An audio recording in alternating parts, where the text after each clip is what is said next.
So thanks for the invite to speak today with the special interest group. My research is mainly on using virtual reality in a different in various contexts, and in this specific project, we looked at using VR in communication training for nursing and medical students, and that is funded by Erasmus+.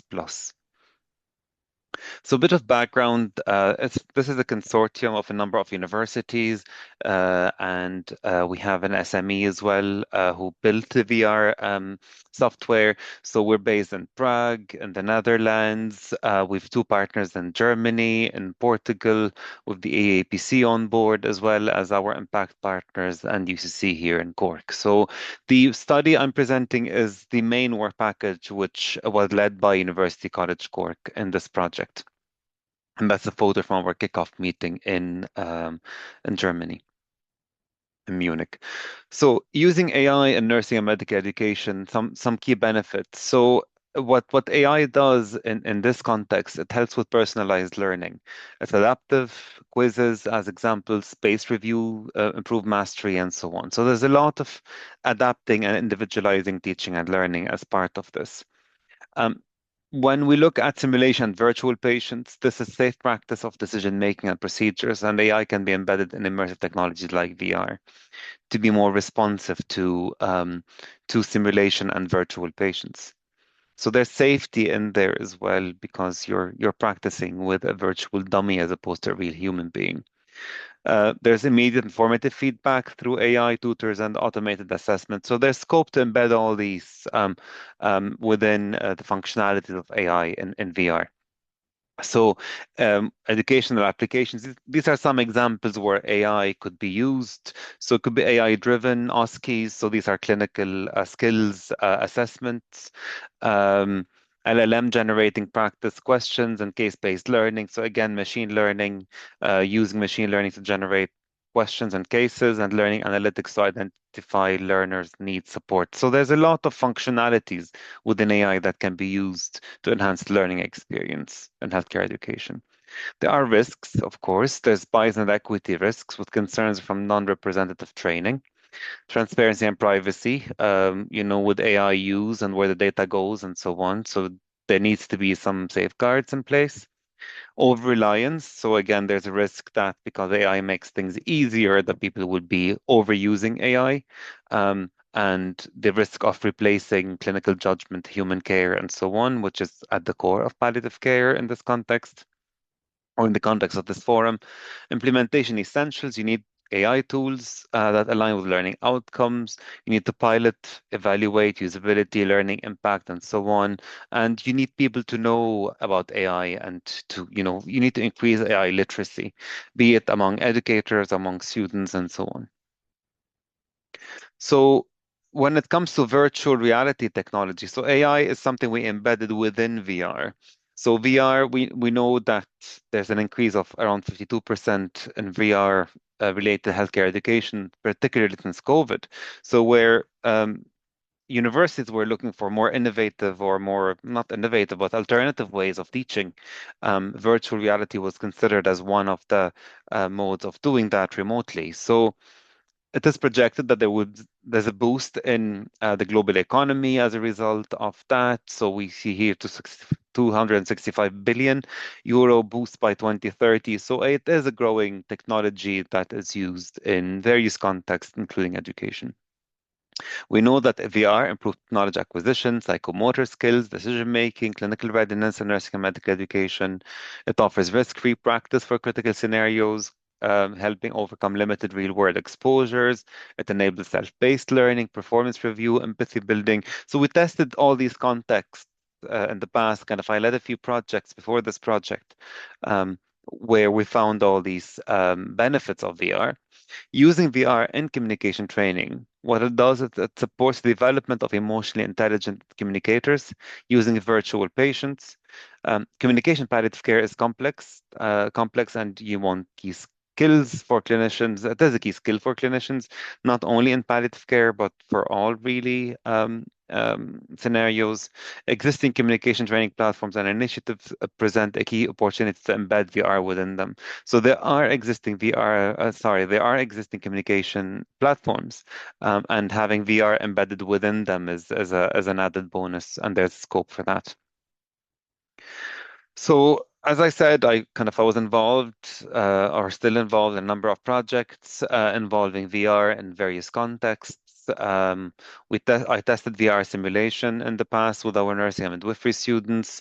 I led a Health Research Board funded trial where we tested VR in enhancing men's awareness of testicular cancer in GA clubs. And we did some qualitative work with our nursing students to know exactly what they need to know and how they want to know it. And I won an award here in the Sigma convention. You see it there at the bottom left. That was a small funding to kickstart that research. So this is one of the publications where we use VR simulation scenarios that we bought from a company in the UK to teach nursing and midwifery students clinical skills, and we test the usability of that. So the study I'm presenting on now aims to evaluate the feasibility, usability, and acceptability and satisfaction with AI-powered VR-based communication training in nursing and medical students and educators. So within this project, we did a mapping exercise initially to see, to get feelers about the interest in using VR and AI in communication training. So there was a survey that we did across Europe, and we found that there is scope to use this technology. What we did then, we iteratively developed two AI-powered scenarios simulating breaking bad news. One was heavier than the other, and I'll cover them in the next slide.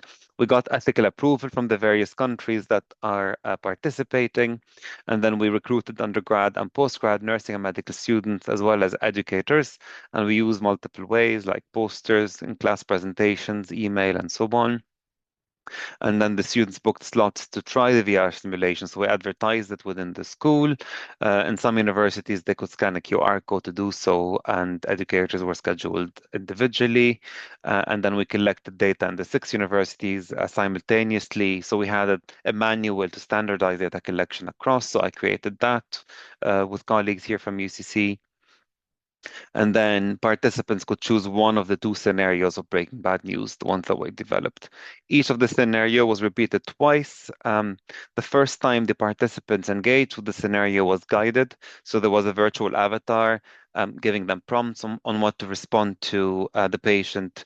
And then the second time they did the same scenario, it was unguided. So it was a free-flowing conversation with the virtual patient. And then they completed a 35-item survey immediately after they finished the scenario. And basically, we looked at usability, feasibility, satisfaction, and there were open-ended questions with some qualitative comments. So these are the two scenarios. The top two photos are from Mr. Stewart. That scenario was breaking bad news to a patient's husband about her not being discharged home because she has an infection in her wound site. So I think we entered with in this project with the notion that good communication is good communication regardless of scenario. So we created two very different scenarios. One is lighter, and one is quite more emotionally taxing. So the first one is the lighter one, where basically he's being told that your wife is not going home. She has a wound infection, and on that same day, it happened that it was their wedding anniversary, and they had a party planned for her at home, but she can't go home. So how you break the bad news really depicts the avatar's reaction. You could resolve the problem if you communicate properly using either the first scenario is underpinned by the nurse communication framework. So if you follow the steps in the nurse framework, the scenario resolves. If you say the wrong thing, the patient could get agitated, and you see him walking around the room and pacing, and he gets increasingly more kind of frustrated. The second scenario at the bottom, this lady is Nora. So Nora she has advanced cancer and she's hopeful, that her treatment is working, but unfortunately, Breaking Bad News scenario is telling Nora that her treatment is no longer working. So that comes as a shock to the patient. And again, it's all about breaking the bad news and de-escalating kind of an emotionally charged communication scenario. And that is underpinned by the SPIKES framework, which is well used in palliative care and oncology context. Again, if you say the right thing, things de-escalate. If you say the wrong thing, you see the patient stood up and she's waving and she's quite mad, quite angry at the situation. So these are the two scenarios that the participants could choose from. There are seated experiences, and there's no use of any controller. So you put the headset on, you're facing the patient, you're sitting facing them, and you're a free flowing conversation, having a free flowing conversation with them. And they take around 10 to 15 minutes to complete, so they're quite quick. So how we embedded AI, we developed purposefully developed AI software, which was fed responses written by our research team that the avatar could use to respond to the student based on what the student says. So if the student says the right thing, the AI runs in the background and gives the right response. If the student offends the patient, the AI runs in the background and responds and feeds that response to the VR avatar. So this is how we embedded AI. So in terms of results, we published one paper. We have another one kind of under preparation. So I led that paper on the student data, and that's published in Nurse Education Today. That's published last month, I think. So a bit of data on what we had. So we had 268 nursing and medical students recruited from the 6 universities until May 2025. And you see the distribution here per country. Only 9% reported issues, technical issues with the scenario, which is way lower than what's normally reported in the literature. I think partly because the experience was seated, and we did a lot of beta testing before we conducted the study. So some of the things seen are quality issues like technical issues, blurred vision, lack of realism, and some side effects like headache, eye strain, nausea, dizziness, emotional upset, and just feeling irritated. However, just to note that none of these 9% or 24 students terminated the VR scenario early. So they reported this after they finished the full scenario, which was a good thing. In terms of usability, so we had a high score. So basically, the scenario was found to be highly usable, and this is applicable to both scenarios as well. And of course, those who experienced an issue with the VR technology itself were more likely had lower scores on usability than those who did not experience issues. And those who used VR for leisure in the past had more favorable scores as well. In terms of satisfaction, so sorry, in terms of feasibility, again, the mean score was 86.44 out of 100. Again, a very high score here, which means that the scenario was feasible from the perspective of nursing students and medical students.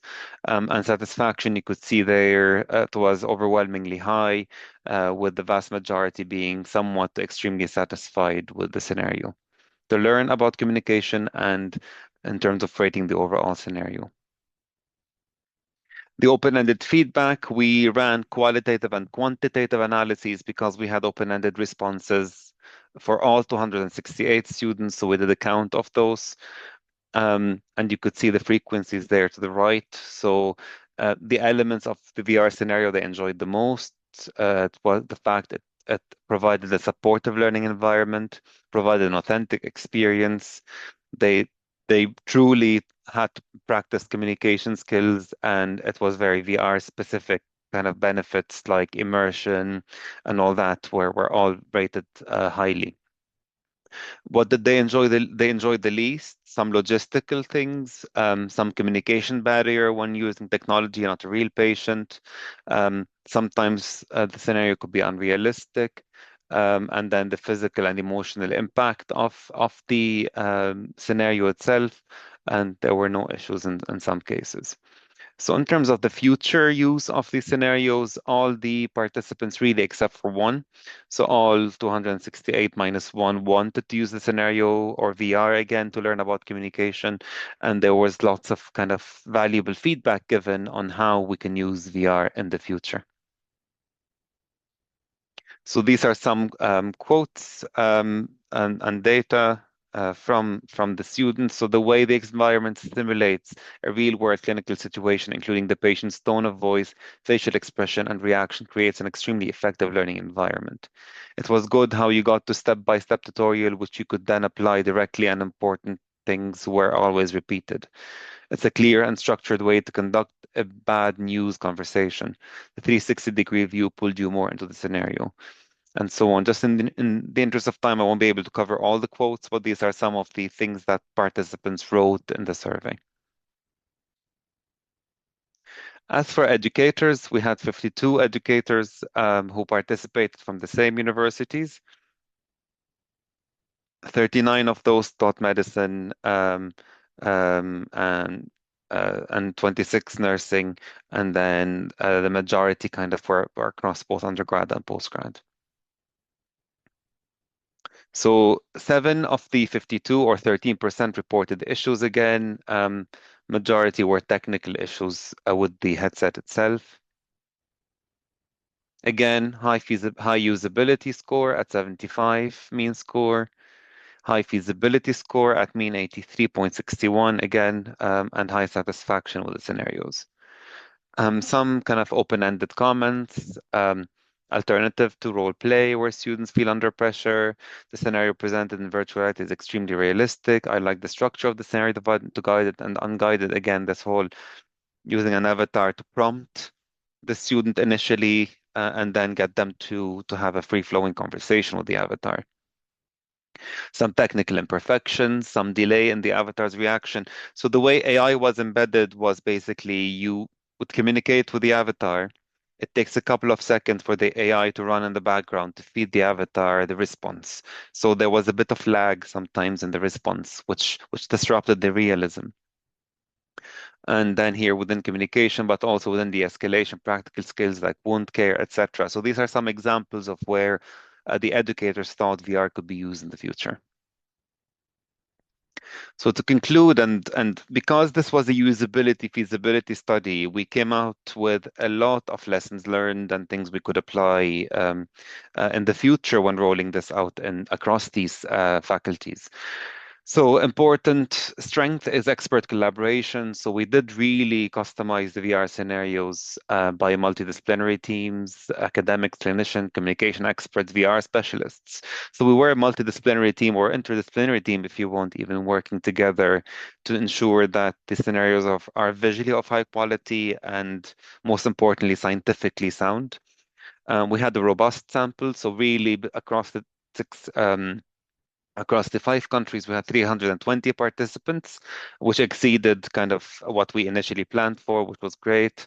And then the fact we standardized the data collection across the site is another strength. So we had 2 manuals, one on how to collect and analyze data and translate responses and so on, and one on and another manual on how to install the VR experience on the headsets. Limitations, some possible bias. Again, some students knew the data collector. So in some faculties, the educators collected data from the students. There could be some novelty effects. So many participants were first-time VR users. You know, when you're asked to use something for the first time, you're more likely to rate it favorably. Sampling constraint, again, we could not calculate a response rate because we open the scenario to anyone in these and doing any sort of communication training in these 6 universities. Students and educators with a known history of severe motion sickness were not eligible to participate. So we made it clear that if people have severe motion sickness, they cannot participate. But just to say that none of the 320 people, we didn't have anyone who was basically excluded because they reported motion sickness. But just as an added safety measure, we said that if you have severe motion sickness, it's best if you don't participate. So where do we go next? I think leveraging AI more in a more kind of responsive way. The way we did it in this project, it was very tailor-made to the VR experience, and that lag happened because the AI was quite slow. But things have moved since, and that was only a year ago. So now we're planning on having a full platform where AI is fully responsive and it's a quick response as opposed to pause and respond. So to simulate a more realistic experience. So we're embedding AI more thoroughly. Assess impact on education and clinical practice. So we want to see really how this impacts on learning outcomes and whether this translates into improving practice. Cost effectiveness is something else we need to look at. Does the benefit of the using VR outweigh the cost? Wider professional reach. So we had only nursing and medical students, and we could look in the future at pharmacy, physiotherapy, and so on, and enhanced technical design. So any glitches in technology to be addressed as well. Cultural adaptation is very important. So we did address that light, kind of in a kind of light touch way on this project. So the open-ended responses that we got to the survey were given in local language, and then they were translated, back translated, and sent to UCC for analysis. So we did capture some of the nuances, but we could do it maybe in a more structured way. And then looking into ways to integrate VR in the curriculum, in increasing VR and AI literacy among faculty members, and doing some longitudinal research to see what are actually the long-term effects of VR and AI in communication training.